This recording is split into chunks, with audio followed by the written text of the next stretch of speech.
আসসালামু আলাইকুম। চলে এসেছি নতুন আরও একটি ভিডিও নিয়ে। আমি একটা দুধের কৌটা, যেটা স্টিলের কৌটা থাকে, সেটা সাইন পেন দিয়ে এঁকে দিয়েছি এবং ঝালাইয়ের দোকানে নিয়ে গিয়ে এটা সুন্দরভাবে কেটে নিচ্ছি এবং ওই শেপে ভাইয়াটা কেটে দিয়েছে এবং বাসায় এনে এটা সুন্দরভাবে ক্লিন করেছি এবং এটা দিয়ে আমি আজকে হট অয়েল ম্যাসাজ করার জন্য যে তেলটা গরম করব। সো দেখেন খুব সুন্দরভাবে আমি সেট করে নিয়েছি। এটা পমেটের উপরের যেই স্টিলের কৌটাটা সেটা ইউজ করেছি এবং ভেতরে ছোট্ট একটা ক্যান্ডেল দিয়েছি। আপনারা চাইলে ক্যান্ডেলের উপরে সুতি কাপড় মুড়িয়ে দিয়ে আগুন জ্বালিয়ে দিতে পারেন। যেহেতু আমি খুব লিমিটেশন টাইমের জন্য আমি এটা তৈরি করছি, জাস্ট 1 মিনিটও লাগেনি পুরাটা আমার অয়েলটা গরম করার জন্য।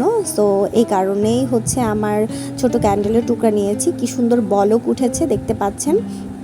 তো আপনারা চাইলে এই হট অয়েল ম্যাসাজটা করতে পারেন। এখানে আমি কোকোনাট অয়েল দিয়েছি এবং অলিভ অয়েল এবং ক্যাস্টার অয়েল, মেথি, কালো জিরা। আপনারা চাইলে ছোট্ট একটা টুকরো পেঁয়াজ কেটে দিতে পারেন এবং আপনারা চাইলে জবা ফুলের পাপড়িও দিতে পারেন। খুব সুন্দরভাবে এটা গরম হয়ে যাবে এবং এই হট অয়েল ম্যাসাজটা আস্তে আস্তে একটু একটু করে মাথায় ম্যাসাজ করলে আপনার রক্ত সঞ্চালন বাড়বে মাথার এবং চুল পড়া কমে যাবে এবং নতুন চুল গজাতে সাহায্য করবে।